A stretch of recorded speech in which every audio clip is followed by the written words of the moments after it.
and we'll then try to draw a few conclusions from today's two talks. As I mentioned earlier, we have two divisions, DIO, that monitors the institutional response to the allegations of research misconduct. The Division of Education and Integrity deals with educating and training in responsible conduct of research, among other things. The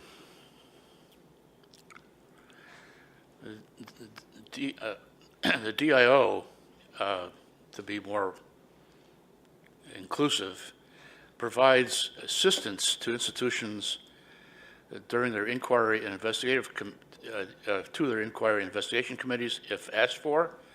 It's not something we are obliged to do, but because of the training we've given through the years to institutions and the research integrity officers and their general counsels, their attorneys, and to vice presidents for research and other officials, they see ORI as a rather unique regulatory agency in that it's much easier to approach and less likely to cause problems than when there's an inherent fear in the United States of calling the federal government about anything. It may take 2 or 3 hours just to get somebody to answer the phone, for example. So ORI is much more user-friendly, and institutions have learned that through our contacts with them and our networking during these 3-day training sessions that Dr. Wang just mentioned earlier. So we provide assistance at all stages of the institutional process when we're asked for assistance.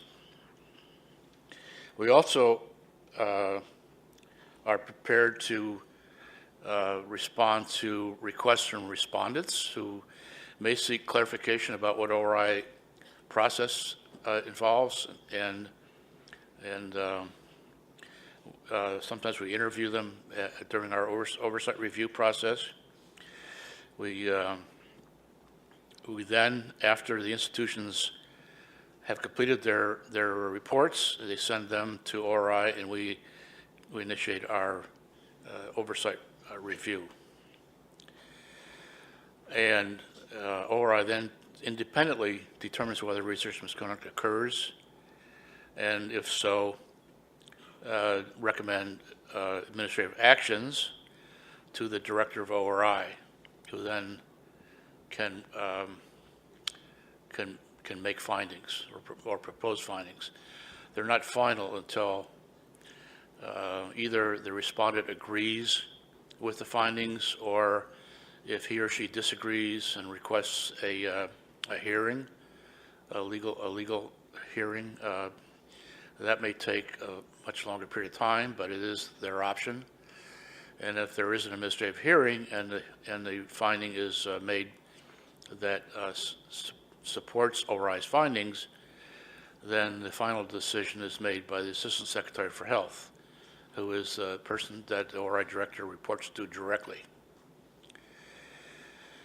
And we also have a responsibility for dealing with retaliation complaints, which are not particularly common, but they do occur. That happens when a complainant claims or feels that he or she has been retaliated against by either the institution itself or by other witnesses, like lab members, or by the respondent, or other members of the faculty. So that is an important function that we do regularly. So the way in which we carry out institutions and ORI, but the model is that there is a receipt of allegations, and that can be at any level. Often they occur when someone observes a problem within the laboratory, and that complainant may make complaints to the laboratory director, the PI. If he or she doesn't think that the PI has any knowledge of the problem of somebody else, that complaint may alternatively go to the director of the division, or it may go to the research integrity officer, which is what we would like to see, but it doesn't always happen that way. Or the complainant may go to the newspapers. There's all kinds of reasons why, or ways in which complaints are made. Complaints can also happen through social media, as we've already discussed, and some of those are, and some complaints are sent, many complaints are sent to ORI, often through a link on our webpage called Ask ORI, where anybody can ask a question of ORI, and those questions will be sent to the DIO staff for review. When I was there, I basically handled all the complaints for a number of years. It was a huge task. So if there is a review of the institutions of the allegations, the institution, if they evaluate them and determine that they meet the criteria for a valid allegation, that is, that they're specific, you can't, if it's anonymous and you don't get enough information about what the allegation is, there's nothing you can do. But if it's, even if it's anonymous and it's specific, such that someone can say that figure 2 and 3 have the same loading controls, or that there's an internal duplication in figure 4A, or something that's that specific, then there's an obligation to have it reviewed further. And if it meets the criteria for research misconduct and there's PHS funding, then it falls under ORI's jurisdiction and they have an obligation to carry out an inquiry. If that inquiry, which is supposed to be relatively short in duration, only sufficient to say there's sufficient evidence to suggest that there may be misconduct, then the institution will make a decision to go to an investigation. They will inform ORI at that point, if not earlier. They have to inform them at that point. And then the investigation panel is usually, has to be 5, but often is 5 people.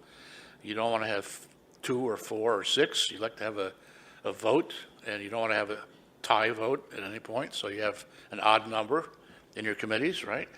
So after the institution has completed its investigation, the report is written, and then the institution has what's called a deciding official. That usually is the vice president for research, but it could be dean, it could be the president or provost of the university. It is up to the university to decide who's going to make a decision on whether or not they're going to agree with the report or not agree with it, or agree with it in part. Sometimes these are very complex cases, and so it's complicated. But only at that point, when there's a decision letter, as well as the report and all the evidence on which the report was based, sent to ORI, does our oversight review start.